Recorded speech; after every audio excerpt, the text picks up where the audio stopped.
Hello and welcome to Indus News. Live from Islamabad, I'm Naila Shudra and these are the headlines.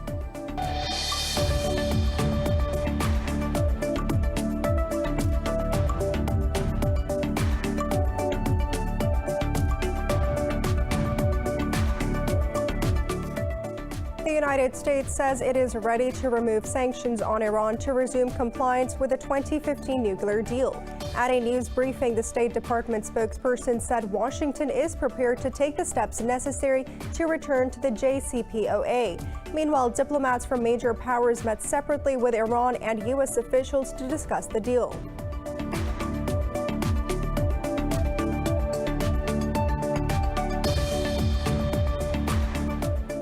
The UK has condemned the actions by Myanmar's military after its attache barred the country's envoy to London from entering the embassy. In a tweet, Foreign Secretary Dominic Raab said the UK continues to call for an end to the coup and the appalling violence. It comes as 11 more protesters were killed by Myanmar's security forces overnight.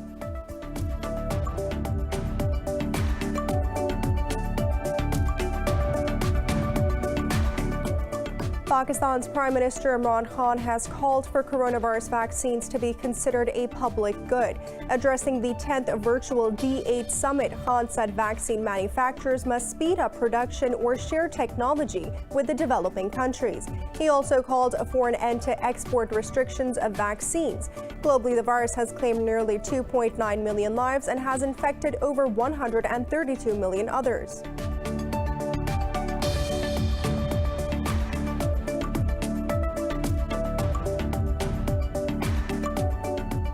South Korea and the United States have formally signed a defense cost-sharing deal. Korea's Vice Foreign Minister Cho Jong-kook and U.S. Embassy's Chargé d'Affaires Rob Rapson attended the signing ceremony in Seoul. The deal increases Seoul's contribution by up to 13.9% to the cost of hosting some 28,500 U.S. troops for 2021. For more news and details, stay tuned. We'll be right back after a short break.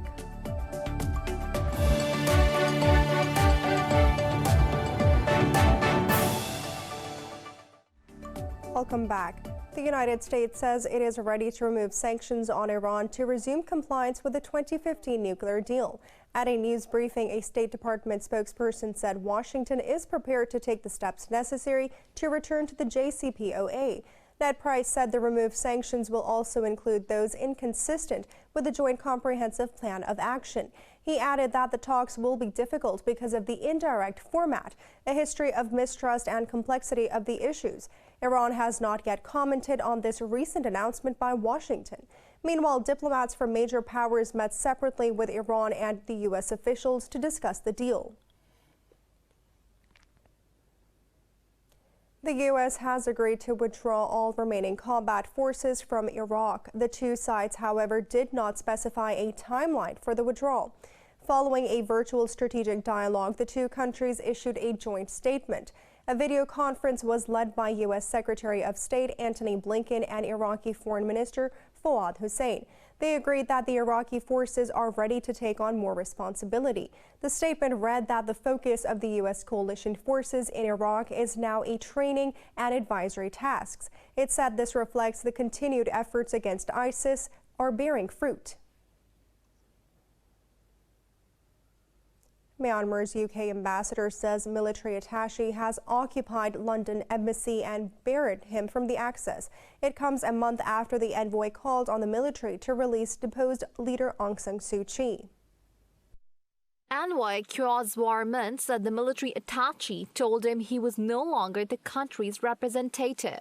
He termed the development a coup in the middle of London, adding he is talking to the British Foreign Ministry about the situation. In a statement, a spokesperson to UK Foreign Office said it is seeking further information regarding the incident. Meanwhile, following the news, protesters gathered outside the embassy. This comes after the UK pledged to support ASEAN in its effort to resolve the Myanmar crisis. In Myanmar, demonstrators have taken to the streets yet again despite the ongoing bloodshed. Security forces killed at least 20 protesters overnight, raising the death toll to nearly 600. South Korea and the United States have formally signed a defense cost-sharing deal. The special measures agreement settles a long-running dispute that strained relations between Seoul and Washington. Korea's Vice Foreign Minister Cho Jong-kook and U.S. Embassy's chargé d'affaires Rob Rapson attended the signing ceremony in Seoul. The deal increases Seoul's contribution by 13.9% to the cost of hosting some 28,500 U.S. troops for 2021. South Korea's contribution now stands at $1.05 billion. This comes as the biggest annual rise in nearly 2 decades after Washington called for greater funding. American troops are stationed in South Korea as a deterrent to Pyongyang. In Northern Ireland, dozens of people are injured as violent clashes among unionists, nationalists, and police over the post-Brexit rules continued for the 6th consecutive night. Police say protesters in a pro-British area of Belfast set vehicles on fire and attacked police with stones and hurled petrol bombs on them. This comes amid growing frustration over new trade barriers between Northern Ireland and the rest of the UK after Brexit.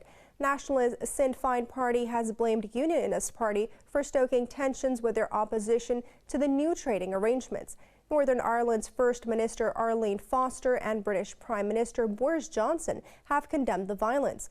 In a tweet, Johnson said the way to resolve differences through is dialogue, not violence or criminality.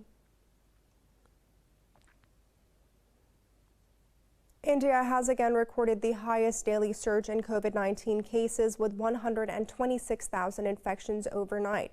With 685 fatalities, the country also witnessed the second most daily deaths this year. Globally, the virus has claimed more than 2.8 million lives and infected over 132 million others. More in this report. The spread of dangerous new coronavirus variants and glitches in immunization has the world at sixes and sevens as it battles the pandemic. The U.S. Centers for Disease Control and Prevention say the UK-linked strain is now most common in the U.S. The Pan-American Health Organization has declared South America the most worrying region for COVID-19. Mexico and Brazil have decided not to limit the use of AstraZeneca's vaccine, even after Britain and the WHO recommended not using it for people under 30. Brazil has recorded more than 3,800 coronavirus deaths overnight, pushing the toll over 340,000. Despite the country running out of graveyards, Brazil's President Jair Bolsonaro has insisted on no national lockdown. We are not going to accept this policy of staying at home, of closing everything down. This virus will not go. This virus, like others, is here to stay and will remain for a lifetime. It is practically impossible to eradicate it. What are we going to do until then? In England, a study shows that the prevalence of infections dropped steeply in March. However, it is once again picking up pace. Meanwhile, in Brussels, the European Union's health ministers have failed to agree on common guidance on the use of Oxford jab. Belgium and Spain have limited the use of the vaccine to people above 55 and 60 after a report on blood clots. Based on the available information as of today, and as a precautionary principle, it is recommended to use AstraZeneca's vaccine in people aged 60 years and older. I proposed it to the interterritorial meeting and it has been approved by a large majority. So the vaccination strategy will now pivot in relation to the AstraZeneca vaccine, which will be inoculated in people over 60 years of age. New Zealand has suspended entry for all travelers from India, following a high number of positive cases arriving from the South Asian country. Meanwhile, in Pakistan, 98 people have died from COVID-19 in the past 24 hours, pushing the country's death toll to 15,124. The health ministry reported over 5,300 new infections overnight. Currently, the number of confirmed cases has topped 705,000, with over 623,000 recoveries. Pakistan's positivity ratio stands at 10.69%. Nearly 50,000 tests were conducted in the past 24 hours across the country. Pakistan's Prime Minister Imran Khan has called for coronavirus vaccines to be considered a public good. Addressing the 10th virtual D8 summit, Khan said vaccine manufacturers must speed up production or share technology with developing countries. The Prime Minister also called for an end to restrictions on the export of vaccines. He said concrete measures should be adopted to expand inter-D8 trade from around $100 billion to $500 billion by 2030. He added that the D8 should develop a strategy to promote cultural, educational, scientific, and business exchange.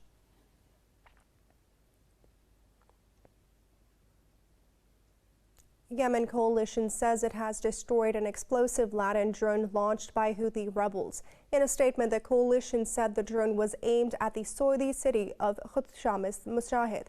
The coalition said attempts by Houthis to target civilian populated areas constituted war crimes.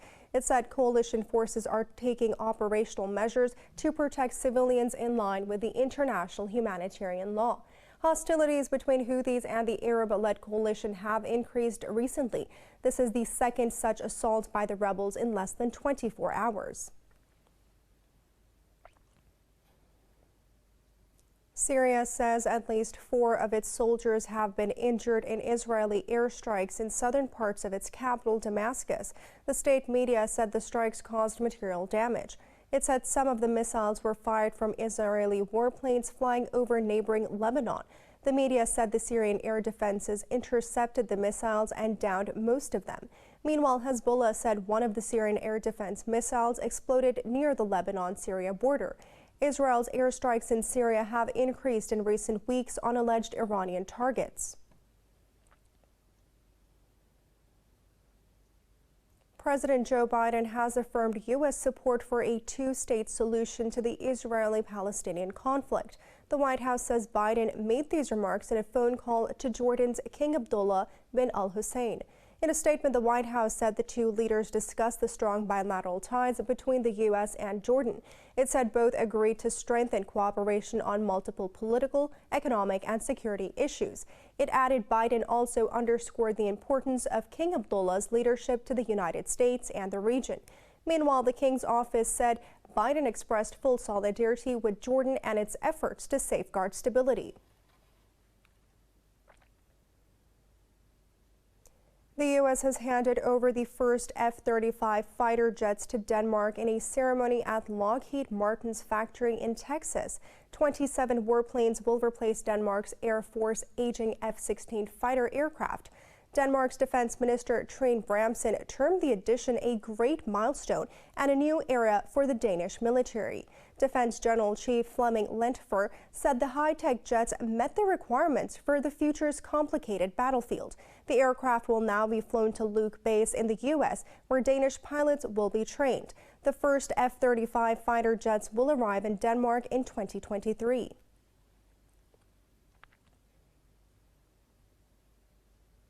It's now time for a short break. Stay with us.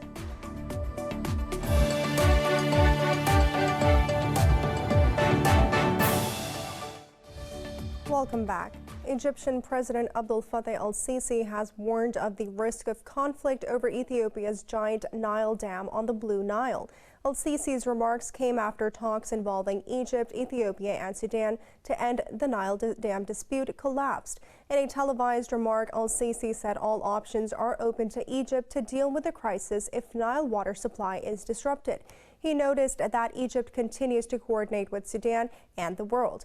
The Egyptian president said Cairo will not allow the development of African countries at the cost of its own water rights. Earlier, Sudan also said the issue of Renaissance Dam affects its national security and has regional repercussions.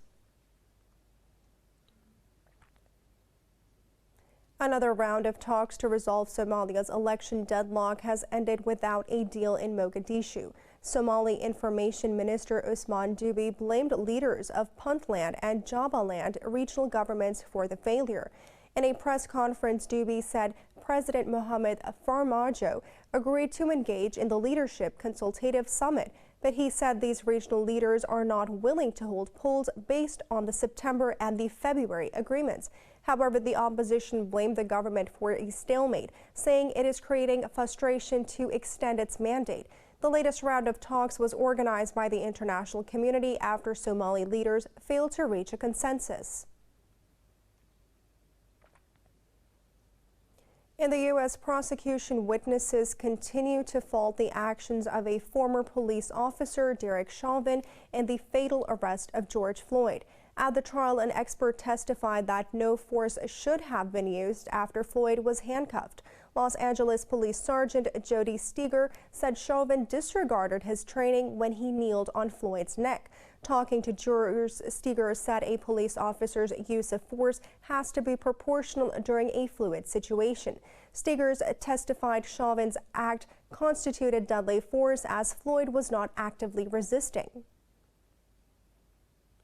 Because at the time of the restraint period, Mr. Floyd was not resisting. He was in the prone position. He was handcuffed. He was not attempting to evade. He was not attempting to resist. And the pressure that was being caused by the body weight could cause positional asphyxia, which could cause death. The 19-year police veteran Chauvin has pleaded not guilty to murder and manslaughter charges. Now moving on, Russian President Vladimir Putin has accused Kiev of provocative action in eastern Ukraine. He made these remarks during a phone call with his partner, German Chancellor Angela Merkel. The Kremlin says both sides have voiced concerns about the situation in eastern Ukraine.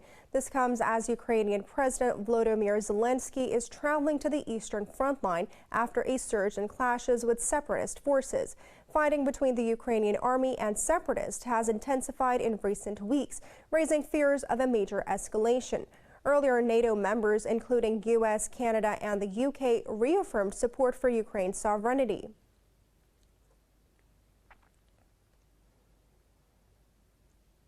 A Dutch cargo ship abandoned at sea during a storm off the coast of Norway has been attached to two large tugboats. Local officials say the ship is no longer at risk of running aground. The Ems-Lift Hendrika started rolling dangerously after parts of its cargo shifted in the rough weather. This led to fear that it would spill some or all of its 350 tons of heavy oil and 50 tons of diesel in its tanks. The Norwegian Coastal Administration lowered a crew into the vessel from a helicopter as part of the salvage operation. The NCA said the ship has been rescued and will now be towed to Ålesund.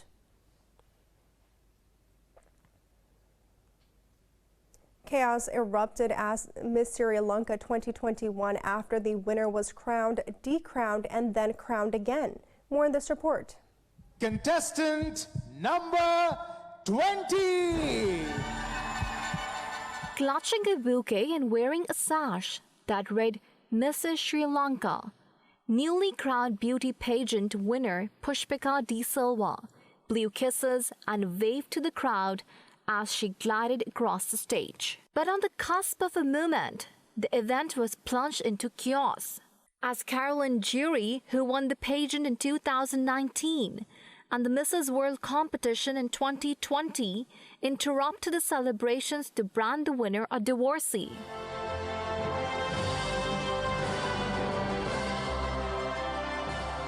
De Silva, who needed hospital treatment after the incident at Sunday's gala, was named Mrs. Sri Lanka again at a smaller ceremony. At a news conference, she said she planned to launch legal action against her alleged attacker. In the U.S. state of California, families are enjoying a new walk-through candy-themed experience called Sugar Rush. The park in Los Angeles features giant lollipops, cupcakes, and other items of candy. Details in this report. Californians have been provided with a vibrant outdoor delight after months of restrictions due to the pandemic. The park, created with 350 gallons of paint on a 50,000 square foot parking lot, was meant to be a drive-through experience. But as lockdown curbs eased, plans changed to allow visitors to linger up close with its oversized unicorns, giraffes, and kangaroos. It's actually good to be outside, so I actually love it. We've been in quarantine for a long period of time, so this is actually a good thing for family members to come out.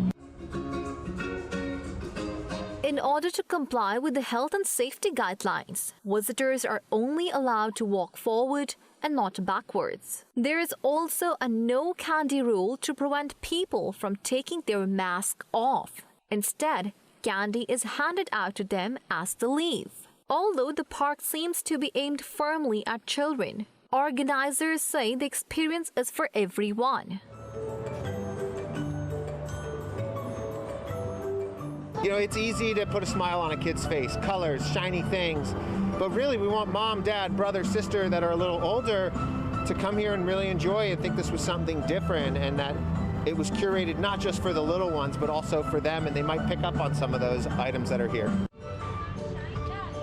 Visitors can explore the park's mirrored corridors and interact with colorfully costumed cast members. Sugar Rush is expected to run until 2nd of May. A German museum has earned a Guinness World Record for the longest melody played by a model train. More in this report. This German model train has broken a world record for creating the longest melody with 2,840 wine glasses. The train performed a compilation of 20 classical pieces over a 690-foot-long track. Frederick Braun and his team at the Miniature Wonderland Museum built the model, while the museum remains shut during the lockdown. And what sounded like a crazy idea, where everyone first said, "You must be crazy," now we are going to go along and try to break a world record. Because that would be a world record, and that just brings fun to all of us, honestly. We're playing kids. Setting up the course, which passes intricate miniature landscapes and tiny, colorful versions of cities like Hamburg and Las Vegas, posed significant challenges. The team also had to make sure that the mallets attached to the model train did not shatter any of the wine glasses. It's not all perfect, but just try to play Verdi with wine glasses, or even worse, the Bolero, if you only have 2 octaves at your disposal. And that's why I say this world record is a mega world record. It won't be beaten anytime soon, I'm certain of that. This is not the first time that the museum has made it into the Guinness World Records. It also boasts the world's largest model train set with a total track length of 15,715 meters.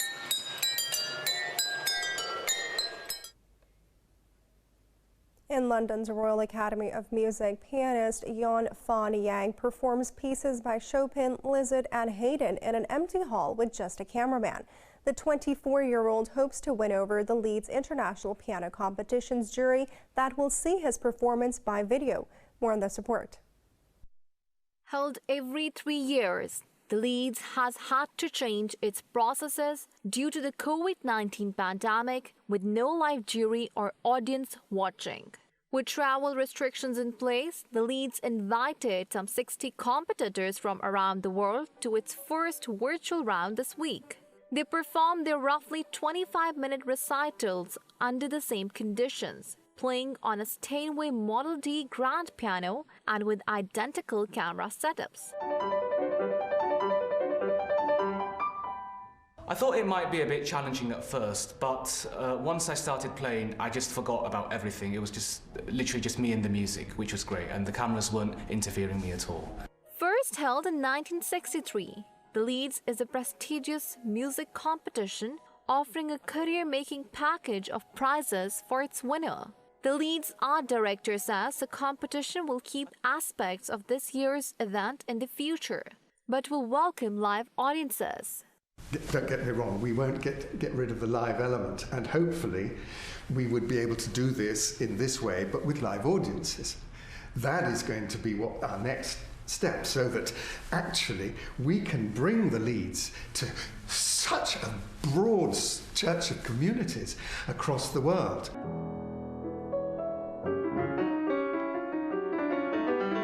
The second round, semi-final and final will probably be held in Leeds in September. While the first round is virtual, organizers hope the later stages will have a live audience.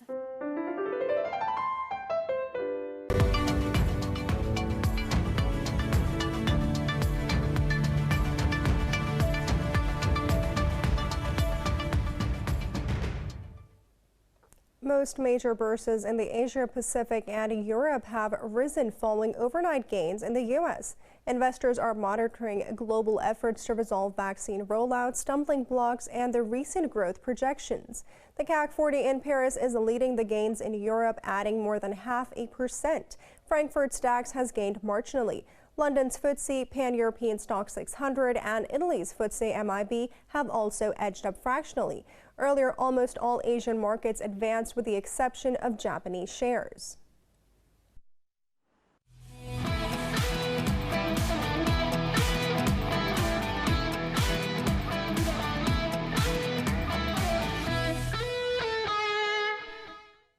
In Pakistan, an 8-year-old Fatma Naseem has broken the world record for most full-contact elbow strikes in a minute. She hit the target with 272 elbow strikes in 60 seconds. Fatma registered the same record with 242 elbow strikes when she was 7 years old. But later on, Indian athlete Kiran Unal took over with 258 strikes. Fatma is the daughter of Pakistani martial artist expert Mohammad Rashid Naseem, who holds more than 30 Guinness World Records. In football, Paris Saint-Germain beat the reigning champions Bayern Munich 3-2 in a thrilling first leg of their Champions League quarter-final. Kylian Mbappe scored a brace to hand Bayern their first defeat in the competition in over 2 years. Mbappe took just 3 minutes to make his mark, followed by Marquinhos doubling the lead for Paris. Eric Maxim Choupo-Moting and Thomas Müller canceled out a 2-goal lead. However, Mbappe had the final say as he netted the winner for his side in the 68th minute. Meanwhile, Chelsea secured a commanding 2-0 away from over FC Porto in the opening leg of their Final 8 contest. Mason Mount and Ben Chilwell netted 1 each for the Blues.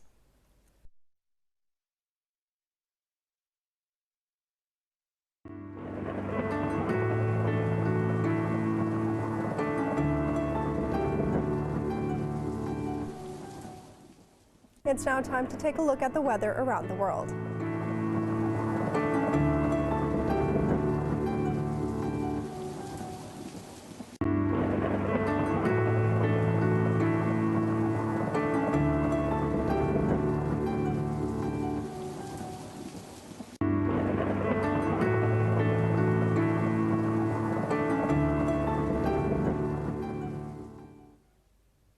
For the latest news updates, you can follow us on our social media at Indus.News.